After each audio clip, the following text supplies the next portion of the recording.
नमस्कार। मैं भूपेंद्र सिंह।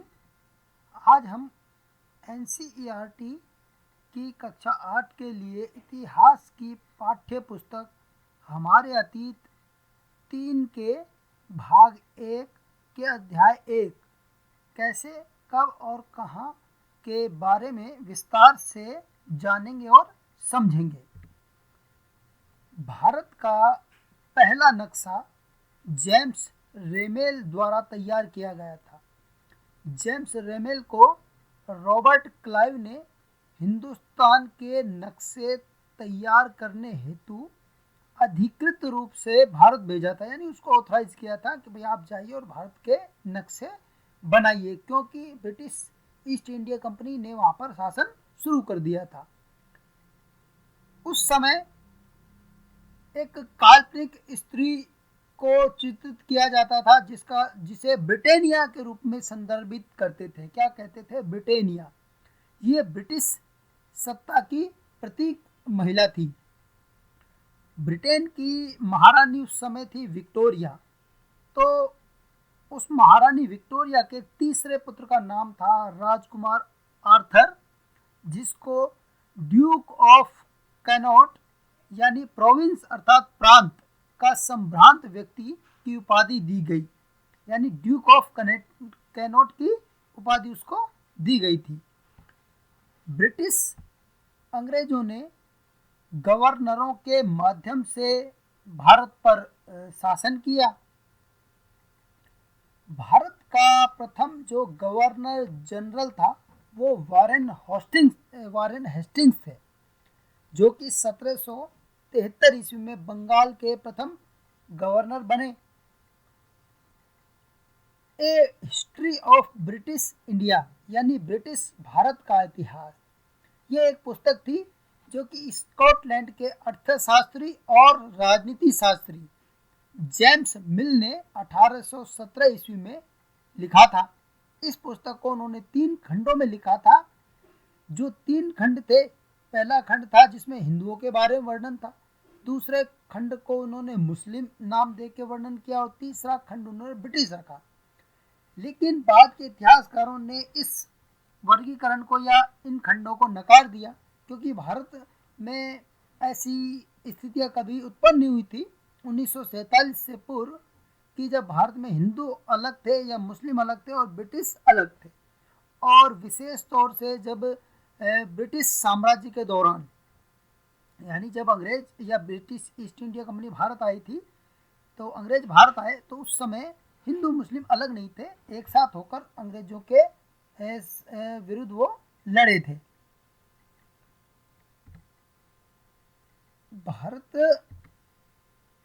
की जो ईस्ट इंडिया कंपनी आई थी तो उस समय के अंग्रेज जेम्स मिल का विचार था कि सारे एशियाई समाज सभ्यता के मामले में यूरोप से पीछे हैं। यानी जेम्स मिल का मानना था, यानी जो स्कॉटलैंड के रहने वाले थे उनका मानना था कि अंग्रेजी जो शासन है वो प्रगति और सभ्यता का प्रतीक है, यानी उस समय उसको प्रगति और सभ्यता का प्रतीक माना जाता था। कहने का तात्पर्य ये है कि जेम्स मिल भारतीय परंपराओं, संस्कृति, विचारधारा और इसके सामाजिक परिवेश के खिलाफ थे, उसके पूर्ण रूप से विरुद्ध थे। उनको भारत में ऐसा लगता था उस समय कि मिल के अनुसार अंग्रेजों के जब भारत में आने से पहले यहाँ केवल धार्मिक बैर, जातिगत बंधन और अंधविश्वासों का ही बोला बाला था।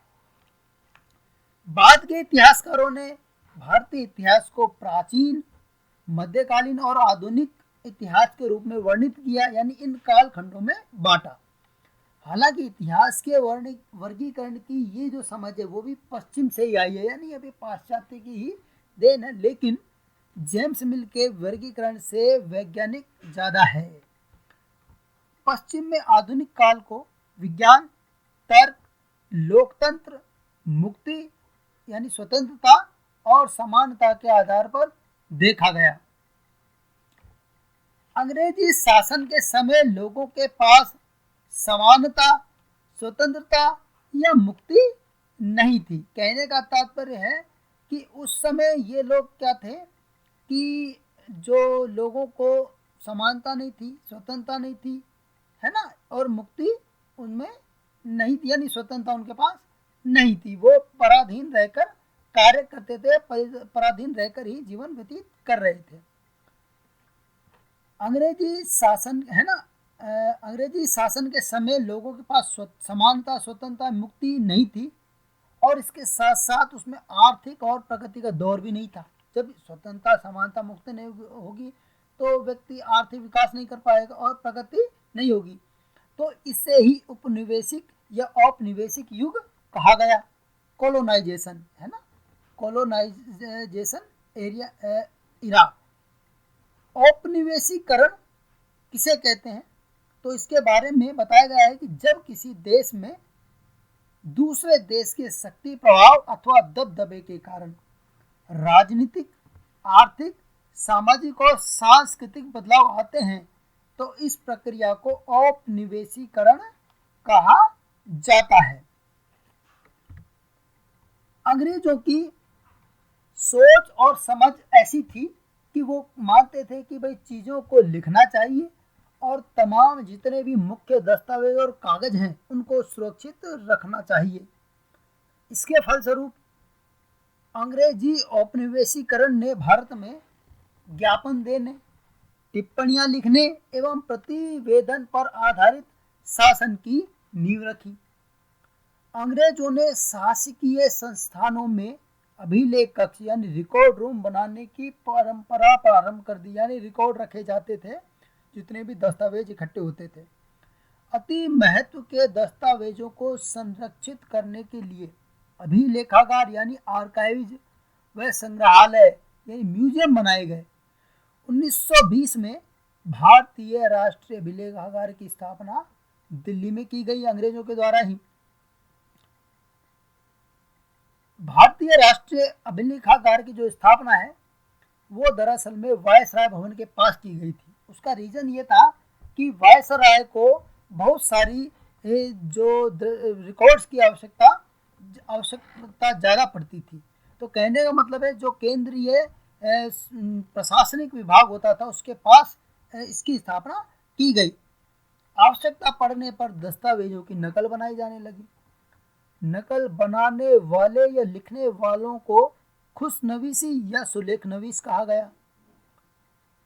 भारत पर शासन करने के लिए इसकी भौगोलिक, सामाजिक एवं सांस्कृतिक परिस्थितियों को जानने के लिए सर्वेक्षण शुरू हुए और भारत के नक्शे बनाए जाने लगे ताकि भारत पर शासन किया जा सके। अब शासन के दौर में टैक्स वसूलना, तो कर लगाने के लिए भी इसकी आवश्यकता पड़ी और साथ में ही ये देखा जाने लगा कि भाई कौन सा क्षेत्र किसके अधिकार में रहेगा। इसी के साथ धन्यवाद।